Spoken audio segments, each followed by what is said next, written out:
Movie के शुरू में हम रामा नाम के एक आर्मी सोल्जर को देखते हैं जो एक मिशन पर जाने की तैयारी कर रहा था। तैयारी करने के बाद वो अपनी प्रेग्नेंट वाइफ के पास पहुंचा और उसे अपना ख्याल रखने के लिए कहा। फिर इसके बाद वो अपने पिता के पास गया और उनसे वादा किया कि वो अपने छोटे भाई को वापस जरूर लेकर के आएगा। इसके बाद वो अपनी टीम के साथ एक वैन में बैठकर के अपने मिशन के लिए निकल गया। दरअसल रामा आज अपनी टीम के साथ एक खतरनाक गैंगस्टर तामा को पकड़ने के लिए जा रहा था। यहाँ पर इनकी टीम का कमांडर जाका इनको बता रहा था कि उस गैंगस्टर को पकड़ने के लिए इससे पहले भी बहुत सारे पुलिस वाले उसके अड्डे पर गए थे, लेकिन उनमें से एक भी पुलिस वाला वापस जिंदा बचकर के नहीं आ सका। इसलिए मेरी भी खतरनाक फट रही है कि कहीं हम भी ना मारे जाएं। दरअसल उस गैंगस्टर तामा ने अपनी बिल्डिंग के हर एक हिस्से में सीसीटीवी कैमरास लगा रखे थे, जिससे वो अपने कमरे में ही बैठा हुआ अंदर और बाहर के हर एक इंसान पर नजर रख सकता था। यहाँ पर हम तामा को देखते हैं जिसने उन 5 लोगों को पकड़ रखा था जो इसे पकड़ने के लिए यहाँ पर आए थे।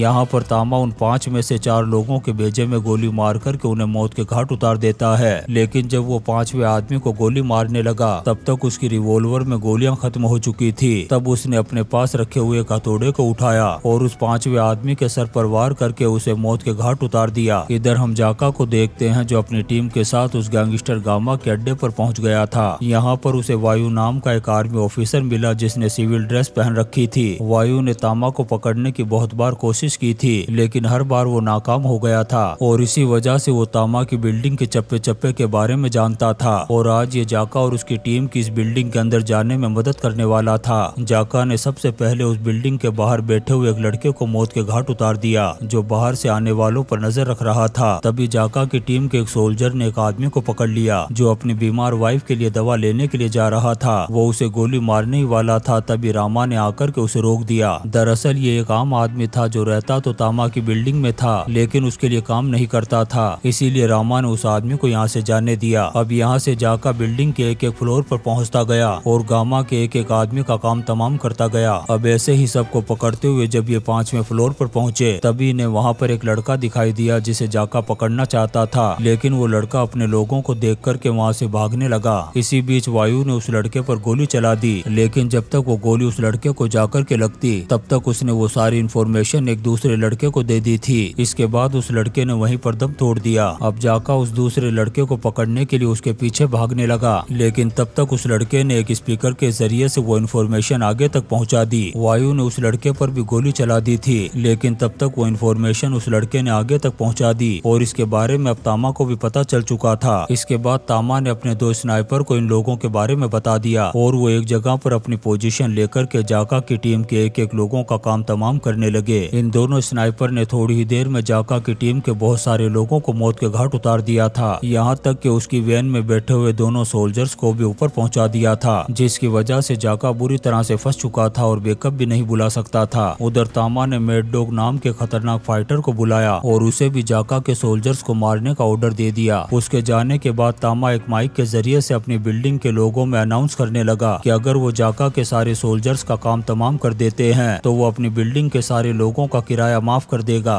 ये सुनते ही उस बिल्डिंग के लोग जाका के सोल्जर्स को मारने के लिए उन्हें ढूंढने लगे। इसी बीच उस गैंगस्टर तामा ने उस बिल्डिंग की लाइट को कट कर दिया ताकि जाका की टीम यहाँ से बचकर के न भाग सके। उधर जाका जिस जगह पर था वहीं पर बैठ गया और जब उसने वैन में बैठे हुए सोल्जर से कांटेक्ट करने की कोशिश की, लेकिन उसे कोई भी जवाब नहीं मिला क्योंकि गामा के स्नाइपर्स ने उनका काम तमाम कर दिया था। अब गामा ने सारे नेटवर्क को भी डिस्कनेक्ट करवा दिया था। उधर तामा के लोगों ने जाका की टीम पर अंधाधुंध गोलियां चलाना शुरू कर दी, जिससे जाका के बहुत सारे सोल्जर्स मारे गए। तभी हम एडी नाम के एक आदमी को देखते हैं जो तामा के पास पहुंचता है। वहां पर मैड डॉग पहले से ही बैठा हुआ था, जिसके कहने से ही बाहर फायरिंग चल रही थी। यहाँ पर एंडी मैड डॉग से कहता है कि अगर जाका ने बैकअप टीम को बुलवा लिया तो हमारी मुसीबत बढ़ जाएगी। तब मैड डॉग ने कहा कि ऐसा कुछ भी नहीं होगा क्योंकि सारी चीजें मेरे कंट्रोल में है। यहाँ पर तामा बहुत ज्यादा गुस्से में था और वो एंडी और मैड डॉग को टीवी पर वायु को दिखाते हुए कहने लगा कि सारे फसाद की जड़ ये आदमी है और आज मैं इसे दर्दनाक और कुत्ते की मौत मार करके दूसरी दुनिया में पहुंचा दूंगा। उधर वो सोल्जर्स अपनी जान बचाते हुए एक रूम में जाकर के घुस गए, लेकिन तभी गामा के आदमियों ने उस रूम के दरवाजे को बाहर से लॉक कर दिया। ये देखकर के जाका की टीम ने यहाँ पर लगे हुए लकड़ी के फर्श को तोड़ दिया और उसमें से नीचे वाले रूम में चले गए। उस रूम में पहुंचते ही गामा के लोगों ने उन पर अटैक कर दिया और यहाँ पर इनके बीच में घमासान लड़ाई शुरू हो गई। इसी बीच एक गोली एक सोल्जर्स को लग गई जिससे वो बुरी तरह से जख्मी हो गया। तब रामा रामा उसे उठा करके वहाँ से साइड में ले गया, लेकिन रामा यहाँ पर भी सेफ नहीं था। तब उसने वहाँ पर पड़े हुए एक गैस सिलेंडर को उठाया और एक फ्रिज में रख दिया और उस फ्रिज को घसीट करके वो साइड में ले गया जिधर से गामा के लोग गोलियां चला रहे थे। तभी गोलियां लगने की वजह से उस सिलेंडर में जबरदस्त ब्लास्ट हो गया और गोलियां चलाने वाले गामा के बहुत सारे आदमी मारे गए। और इसी बीच तामा का वो सीसीटीवी कैमरा भी खराब हो गया जिससे वो अपने रूम में बैठ करके सब कुछ देख रहा था। इसी बीच रामा उस घायल सोल्जर को लेकर के ऊपर वाले रूम में वापस चला गया जहाँ पर जाकर अपनी टीम के लोगों के साथ अभी भी छुपा हुआ था। अब रामा उस घायल सोल्जर को लेकर के जैसे ही आगे बढ़ने लगा तभी गामा के आदमियों ने उस पर हमला कर दिया और यहाँ पर रामा और उनके बीच में जबरदस्त WWE की फाइट शुरू हो गई। लेकिन थोड़ी ही देर में रामा ने उन सब का काम तमाम कर दिया और उसके बाद उस घायल सोल्जर को लेकर के पास वाले रूम में चला गया। दरअसल ये रूम उसी आम आदमी का था जिसे रामा ने बचाया था। अब यहाँ पर उस आदमी ने भी रामा की मदद करते हुए उसे एक दीवार के पीछे छुपा दिया। तभी गामा का एक आदमी उन दोनों को ढूंढते हुए इस रूम में पहुंच गया और उस आदमी के रोकने के बावजूद भी अपनी तलवार को उस दीवार में घुसाने लगा। थोड़ी देर तक ढूंढने के बाद जब उसे लगा कि रामा यहाँ पर नहीं है तब वो अपने आदमियों के साथ यहाँ से चला गया। उसके जाते ही रामा ने उस घायल सोल्जर के पेट में लगी हुई गोली को बाहर निकाल दिया। अब रामा उस घायल सोल्जर को वहीं पर छोड़ करके जाका और अपनी टीम के लोगों को ढूंढने लगा। तभी गामा के आदमियों ने उस पर फिर से हमला कर दिया। यहाँ पर रामा बुरी तरीके से उन लोगों की धुलाई कर रहा था, लेकिन तभी उसने गामा के और भी गुंडों को इधर आते हुए देखा। तब उसने अपनी जान बचा करके यहाँ से भागना शुरू कर दिया, लेकिन रामा यहाँ से ज्यादा दूर भागता इससे पहले ही गामा के आदमियों ने उसे चारों तरफ से घेर लिया। अब रामा के पास सिर्फ एक ही रास्ता था, या मरो या मारो। अब यहाँ पर रामा उन लोगों से फाइट करने लगा और इसी बीच वो उस आदमी को लेकर के नीचे कूद गया जिससे वो आदमी तो मारा गया, लेकिन रामा भी बुरी तरीके से घायल हो गया था। अब रामा अपने आप को बचाने के लिए जब एक सेफ रूम की तलाश कर रहा था तभी एंडी ने आकर के उसे पकड़ लिया और एक दूसरे रूम में ले गया। उधर वायु ने जाका से कहा कि किसी ने आर्मी सोल्जर्स को यहाँ पर फंसाने के लिए उसे ऑर्डर दिया था। इससे जाका को वायु पर गुस्सा आ गया और कहा कि वो यहाँ से बाहर निकल कर के सबसे पहले उसे ही सजा दिलवाएगा। अब जाका जैसे ही यहाँ से जाने लगा तभी मैड डॉग ने उस पर हमला कर दिया और उसे पकड़ करके एक रूम में ले गया। वहाँ पर उसने अपनी गन को फेंक करके जाका से हैंड टू हैंड फाइट करने लगा। यहाँ पर हमें पता चलता है कि मैड डॉग इतना खतरनाक फाइटर था जो अकेला ही 10 खतरनाक फाइटर्स पर भारी पड़ सकता था, इसीलिए वो जाका पर भारी पड़ गया और उसकी बुरी तरीके से धुलाई करने के बाद उसे ऊपर पहुंचा दिया। उधर हम रामा और एंडी को एक जगह पर बैठा हुआ देखते हैं। तब हमें पता चलता है कि एंडी रामा का भाई है और रामा इसे लेने के लिए यहाँ पर आया था। दरअसल एंडी को बचपन में जब उसके बाप ने मारा था तब वो घर छोड़कर के इस बिल्डिंग में आ गया था और तब से ही वो यहीं पर रहने लगा, लेकिन उसने रामा के साथ वापस जाने से मना कर दिया और रामा से कहा कि जब तक बाहर का रास्ता साफ नहीं हो जाता तब तक तुम यहीं पर रहो। अब जैसे ही एंडी बाहर निकला तभी उसने मैड डॉग को देखा जो जाका की बॉडी को लेकर के आ रहा था। इनके यहाँ से जाते ही रामा वायु के पास पहुंचा। तब वायु अपनी जान बचा करके वहाँ से भागने की कोशिश कर रहा था, लेकिन रामा ने उसे कहा कि जब तक वो तामा का काम तमाम नहीं कर देता तब तक वो किसी को भी यहाँ से जाने नहीं देगा। उधर तामा एंडी को मार रहा था क्योंकि उसने सीसीटीवी फुटेज में रामा को एक रूम में ले जाते हुए देख लिया था। उधर रामा वायु के साथ एक ऐसे रूम में पहुंचा जहाँ पर गामा के बहुत सारे आदमी ड्रग्स बनाने का काम कर रहे थे। अब रामा उन सभी को मारने के बाद जब वहाँ से बाहर निकला तभी उसने एक रूम में अपने भाई एंडी को देखा और जब वो उस रूम में पहुंचा तो उसने देखा कि मैड डॉग ने उसके भाई को बांध रखा था और उसे बुरी तरीके से मार रहा था। रामा को देखते ही मैड डॉग ने एंडी को खोल दिया और उन दोनों को अपने साथ फाइट करने का चैलेंज दिया। अब ये दोनों मैड डॉग से फाइट करने लगे, लेकिन यहाँ पर भी मैड डॉग भारी पड़ रहा था। उधर वायु तामा के पास पहुँच गया और उस पर गन पॉइंट करके उसे सरेंडर करने के लिए कहा। उधर मैड डॉग उन दोनों भाइयों को बुरी तरीके से मार रहा था। तभी एंडी ने ट्यूबलाइट के एक टुकड़े को देखा और मैड डॉग के गले पर वार कर दिया और वो जैसे ही घायल होकर के जमीन पर गिरा। बाकी का काम रामा ने कर दिया। अब रामा एंडी को लेकर के तामा को मारने के लिए जाने लगा। तभी उसने देखा कि वायु तामा को पकड़ करके अकेले ही वहाँ से ले जा रहा है क्योंकि वो सारा क्रेडिट अकेले ही पाना चाहता था ताकि सरकार से उसे प्रमोशन के साथ साथ अवार्ड भी मिल सके। तभी वायु ने रामा पर गोली चला दी ताकि वो यहाँ से भाग जाए, लेकिन तभी तामा ने वायु से कहा कि वो ज्यादा दिन तक जेल में नहीं रहेगा क्योंकि वहाँ के सारे बड़े बड़े अधिकारी उससे मिले हुए हैं। ये सुनने के बाद वायु को गुस्सा आ गया और उसने तामा के भेजे में गोली मार करके उसे मौत के घाट उतार दिया। इसके बाद वो अपने आप को भी गोली मारने लगा, लेकिन तब तक उसकी गन खाली हो चुकी थी। इसके बाद रामा ने वायु को पकड़ा और अपने भाई एंडी की मदद से उस बिल्डिंग के बाहर निकल गया और इसी सीन के साथ ये शानदार मूवी द रेड रेडेम्पशन खत्म हो जाती है। दोस्तों, हम आपके लिए ऐसी ही इंटरेस्टिंग मूवीज एक्सप्लेन करते रहेंगे, तो आप चैनल को सब्सक्राइब जरूर करें और लाइक और कमेंट्स भी करें। Thank you.